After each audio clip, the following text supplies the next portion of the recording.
السلام علیکم ورحمۃ اللہ وبرکاتہ۔ بسم اللہ الرحمن الرحیم۔ صرف 5 منٹ کا مدرسہ قرآن و حدیث کی روشنی میں 23 ربیع الثانی اسلامی تاریخ مسلمانوں کا مدینہ ہجرت کرنا۔ مکہ مکرمہ میں مسلمانوں پر بے پناہ ظلم و ستم ہو رہا تھا، اس لیے رسول اللہ صلی اللہ علیہ وسلم نے دوسری بیعت عقبہ کے بعد مسلمانوں کو مدینہ جانے کی اجازت دے دی۔ مسلمانوں میں سب سے پہلے ابو سلمہ نے ہجرت کا ارادہ کیا اور سواری تیار کر کے سامان رکھا اور اپنی بیوی ام سلمہ اور لڑکے سلمہ کو ساتھ لیا، مگر بنی المغیرہ نے ام سلمہ کو جانے نہ دیا اور بنی عبد الاسد نے ان کے بیٹے سلمہ کو چھین لیا، جس میں اس بچے کا ایک ہاتھ بھی اکھڑ گیا۔ اس کے بعد ابو سلمہ تنہا ہجرت کر گئے۔ ام سلمہ روزانہ مقام ابطخ پر آ کر روتی رہتی تھی۔ اسی طرح 1 سال کا عرصہ گزر گیا۔ آخر ایک شخص نے ان پر رحم کھا کر ان کے شوہر ابو سلمہ کے پاس بھیجنے پر قریش مکہ کو راضی کر لیا۔ اس وقت بنی عبد الاسد نے ان کے لڑکے سلمہ کو واپس کیا، جسے لے کر وہ کسی طرح مدینہ پہنچ گئی۔ ان کے علاوہ دیگر مسلمانوں کو بھی ہجرت کرنے میں بہت زیادہ مصیبتیں اٹھانی پڑی۔ اسلام کی خاطر اپنے محبوب وطن، مال و دولت اور رشتہ داروں کو چھوڑنا پڑا۔ حضرت صہیب رضی اللہ تعالیٰ عنہ نے جب ہجرت کا ارادہ کیا تو مشرکین نے روک لیا۔ حضرت صہیب رضی اللہ تعالیٰ عنہ نے انہیں اپنا سارا مال دے کر راضی کیا اور ہجرت فرمائی۔ اس کی خبر رسول اللہ صلی اللہ علیہ وسلم کو ملی تو آپ صلی اللہ علیہ وسلم نے فرمایا کہ صہیب نے نفع کا سودا کیا، جس کا ذکر قرآن میں ہے۔ اللہ کی قدرت نیند کا آنا۔ جب انسان دن بھر کام کر کے تھک جاتا ہے تو اللہ تعالیٰ اس کی تھکان دور کرنے کے لیے اس پر نیند طاری کر دیتا ہے۔ یہ نیند اس کے فکر و غم کو دور کر کے ایسا سکون و راحت کا ذریعہ بنتی ہے کہ دنیا کی کوئی چیز اس کا بدل نہیں بن سکتی۔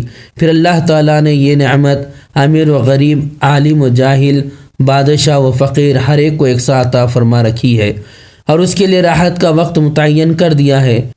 اگر انسان کو نیند نہ آئے تو اس کا دماغی توازن بگڑ جاتا ہے اور ہوش و حواس ختم ہو جاتے ہیں۔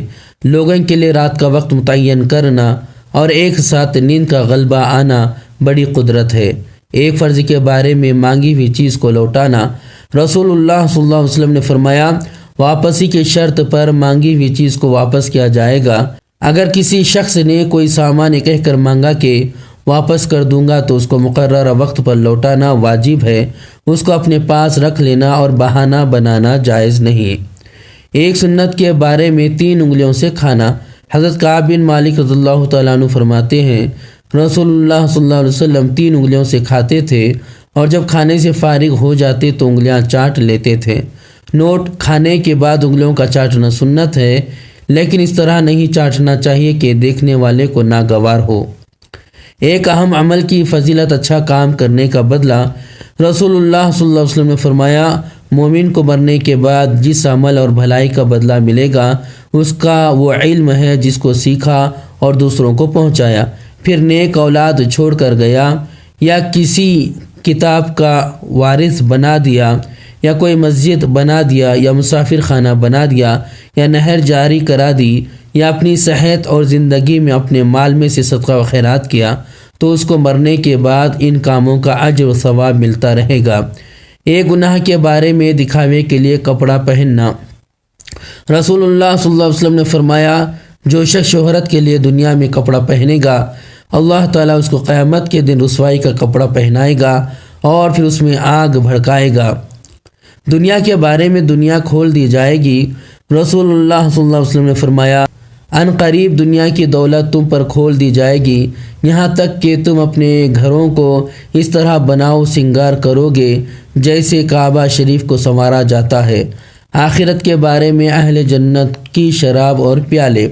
قرآن اللہ تعالیٰ فرماتا ہے، ان اہل جنت پر چاندی کے برتن اور شیشے کے پیالے پیش کیے جائیں گے۔ وہ شیشے چاندی کے ہوں گے جن کو بھرنے والے خادموں نے مناسب انداز سے بھرا ہوگا، اور ان کا ایسی شراب کے جام پلائیں گے کہ جس میں سونٹ کی ملاوٹ ہوگی۔ طب نبوی سے علاج، ہر بیماری کا علاج۔ ایک مرتبہ حضرت جبرائیل علیہ السلام رسول اللہ صلی اللہ علیہ وسلم کے پاس تشریف لائے اور پوچھا، اے محمد کیا آپ کو تکلیف ہے صلی اللہ علیہ وسلم؟ رسول اللہ صلی اللہ علیہ وسلم نے فرمایا ہاں، تو جبرائیل علیہ السلام نے یہ دعا پڑھی، بسم اللہ ارقیک من کل شیء یؤذیک من شر کل نفس وعین حاسد بسم اللہ ارقیک واللہ یشفیک۔ ترجمہ، اللہ کے نام سے جھاڑتا ہوں ہر اس چیز سے جو آپ کو تکلیف دے، خواہ کسی جاندار کی برائی ہو یا حسد کرنے والی آنکھ کی برائی ہو، اللہ کے نام سے جھاڑتا ہوں، اللہ آپ کو شفا دے۔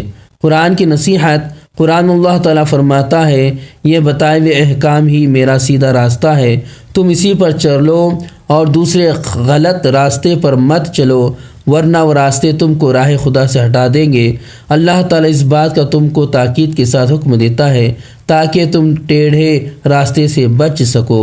اللہ تبارک تعالیٰ سے دعا ہے کہ اللہ تبارک تعالیٰ ہمیں ان باتوں پر عمل کرنے والا بنائے اور ان باتوں کو یاد رکھنے والا بنائے۔ السلام علیکم ورحمۃ اللہ وبرکاتہ۔